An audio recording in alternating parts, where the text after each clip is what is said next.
Go to Weasel, cause the Weasel say, pop! Yeah, yeah. Half a pound of tubany rice, half a pound of treacle. That's the way the money goes. Pop goes the weasel.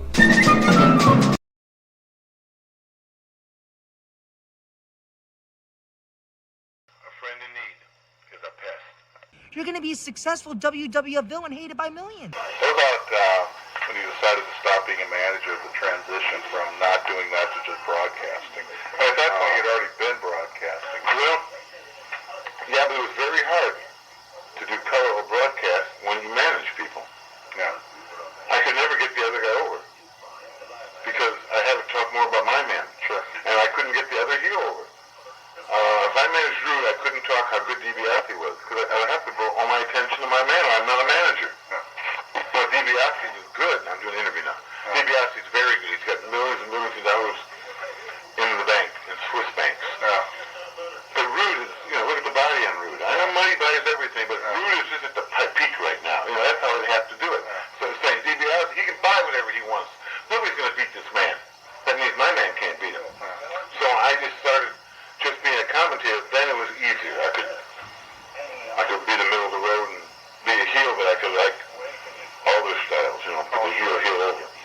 So it was a tough transition. No, I'm sorry, it's an easy transition. Yeah. It was no problem at all. Yeah. It was easy.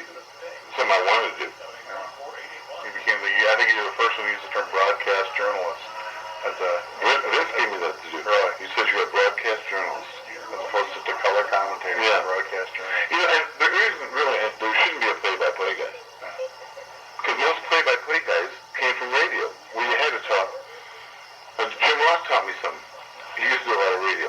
Him and I did a radio out of Boston Gardens one night. He said you got to say everything. Like Don Morocco when they ran out wearing the blue trunks and they against Hulk Hogan in the yellow and red. Because people aren't seeing it. That's why wrestling, you don't have to call. He gives them a clothesline. People know what a clothesline is. You don't need a Tony Schiavone. Which I think you do is you have to have a guy like a Mike Tenay.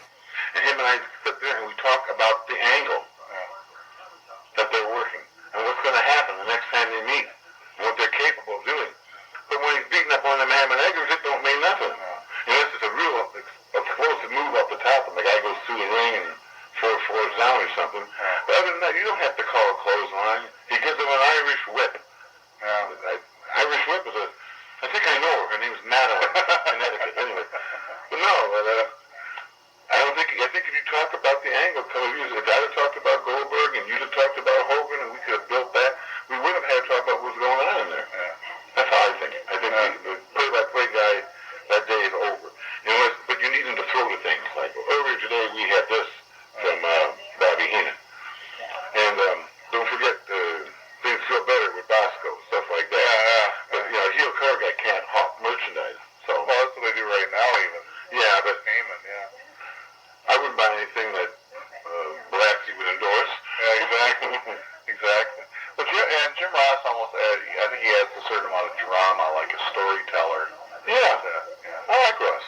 As opposed to just the straight, he's doing this, he's doing that. Ross has a certain amount of emotion and drama.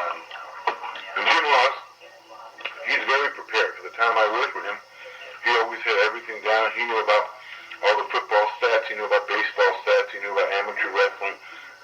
He's a very educated and well-prepared guy. He's not well-liked by a lot of guys because he's been put in positions where he had to deal with contracts and different things and other people's money that's not his money.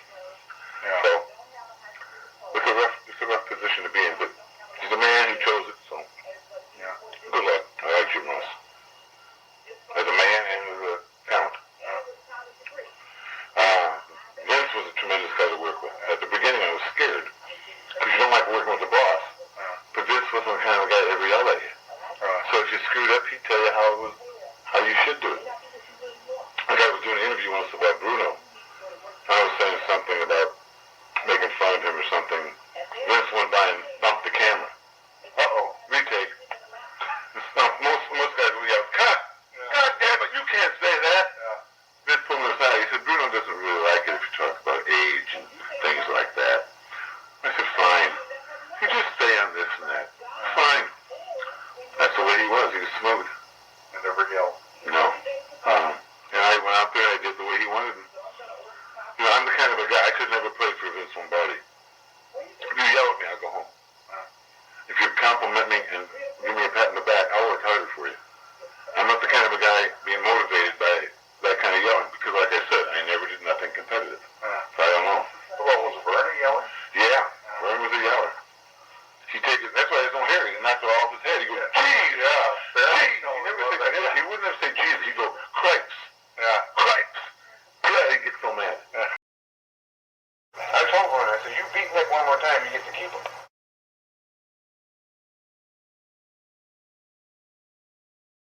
To put the word in the streets.